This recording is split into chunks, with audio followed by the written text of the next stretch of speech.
Okay, so kind of yeah, I've already been through a lot of this, so I won't bore you to tears here. Heart rate variability monitoring technology tells you when to train and when to rest. I've already kind of been through that. We have always been told no pain, no gain, right? But what's missing here is another critical aspect of training, rest and recovery.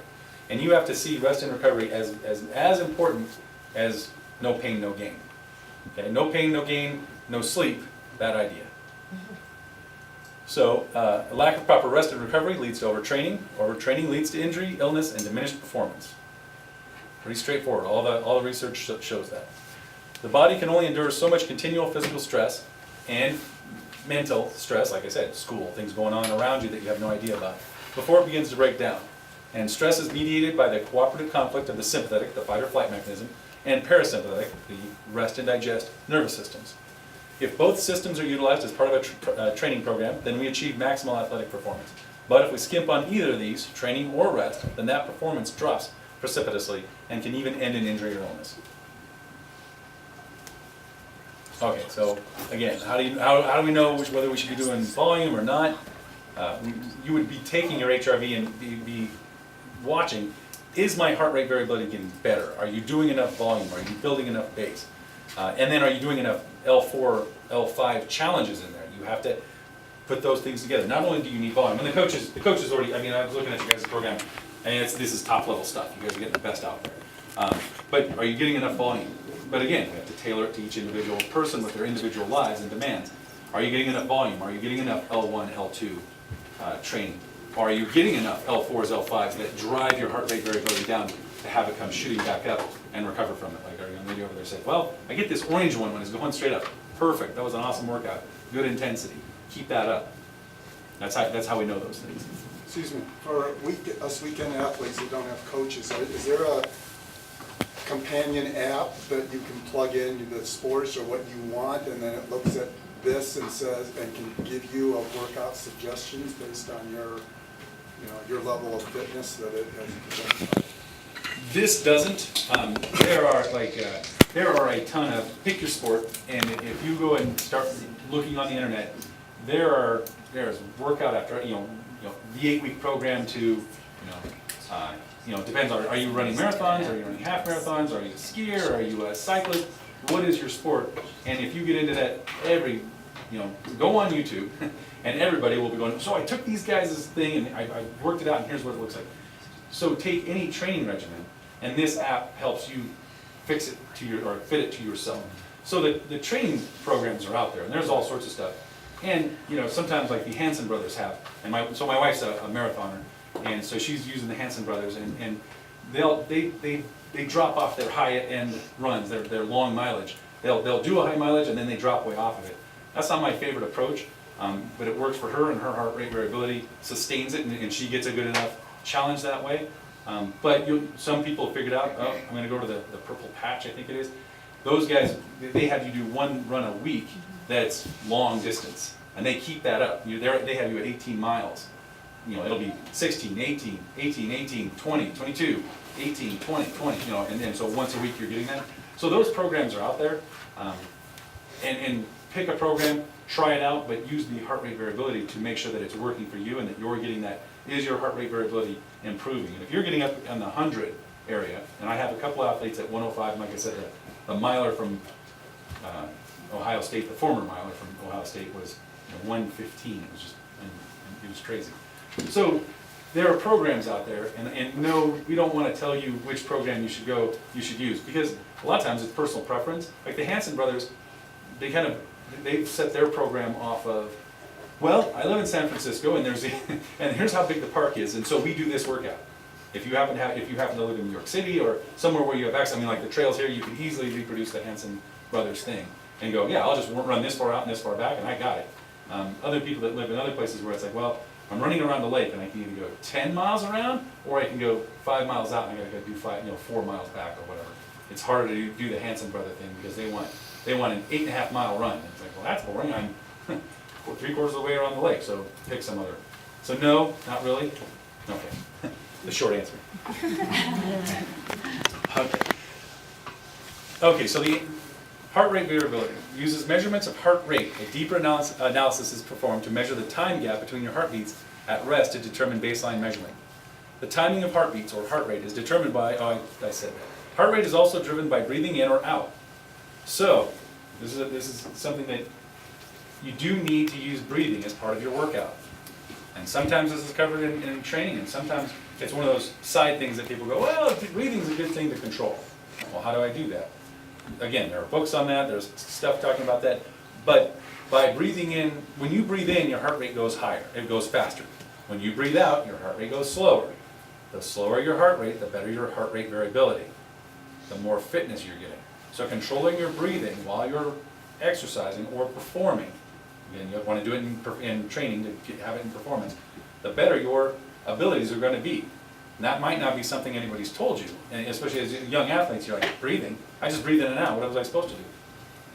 You actually might want to incorporate faster, harder inspirations and longer, slower expirations. Which is crazy, because that may not be something, especially if you're using your upper extremity, if you're pulling, then yes, you really need to control your breathing, and that's going to have a drastic effect on what's going on, because where in the lungs are you getting air? If you're not doing that, and how long are you holding that air in there? Your breathing is actually driven by your CO2 levels in your lungs. You would think that breathing would be driven by oxygen levels. It's not that oxygen levels fall and that causes you to breathe. It's that carbon dioxide rises and that causes you to breathe. And the problem with that is if you're not controlling your breathing with that by changing over how much volume's in your lungs, if you do that long expiration and blow all the air out of your lungs, then a whole lot of new air comes in. But if you're doing short rest, you're breathing with this part of your lungs and you're not changing over the oxygen in your lungs, and you're actually causing yourself to semi-hyperventilate. You may not kick over into uncontrolled hyperventilation, but you're not getting oxygen into your system. And your speed and your performance does this. And you're going, I don't get it. I'm training on that. But I got out in the competition, I didn't control my breathing, and the engine won't run because it doesn't have oxygen. So that's something that's really important to take into account. Even us older athletes need to understand, you want to control your breathing when you're out running. You want faster, shorter, harder inspirations with longer sustained exhalations. And that will make your heart rate variability better. Not something that is generally, I mean, that information's out there and you can find it, but it's not always a part of all the programs you come in contact with. Okay. Well, stick there, I've got a couple more things. It's also affected by hormones such as adrenaline, testosterone, and estrogen. Well, ladies, where are you at on your cycle? And guys, don't think that you don't have a cycle. We all have multiple cycles we're going through, and testosterone rises and falls throughout the month. Estrogen rises and falls throughout the month. Luteinizing hormone. Guess what, guys? You have luteinizing hormone. I thought that was only for women. We have estrogen. We have testosterone. We have adrenaline. And like I said, those hormones are going to be affected by the things going on in our life. Are you at school around other people? Their hormonal levels will affect your hormonal levels. When you're in groups, if you're with a team, the people on that team are going to affect your hormone levels. You get a bunch of guys who are competing with each other and their testosterone levels go through the roof. So if you get the right bunch of guys, testosterone goes up. If you get the right group of women, testosterone goes up. Hey, instead of cheating and taking a drug, you just have your group help you work out right and have high levels of testosterone to build endurance and muscle. Let's do it that way. So that stuff all affects heart rate variability. I had a soccer team who was just not performing, and so the parents, friends of mine, were like, "Okay, can you come in and look at this and tell us what's going on? Heart rates, variability is all over the place. The team's just going nuts." What happened to the team? What are you talking about? Who's not on the team that was on the team? Oh, well, we had tryouts, and this girl that was really our leader, and she was she was the leader on the field. She went to another team. The team didn't have a leader. And it was girls and female teams really, I mean, all teams are about coming together as a group, protecting your group. Well, this women's team did not have a group leader, so they had different people who were trying to be the leader. Everybody was trying to step up. No one was the accepted leader, and so the team was just horrible.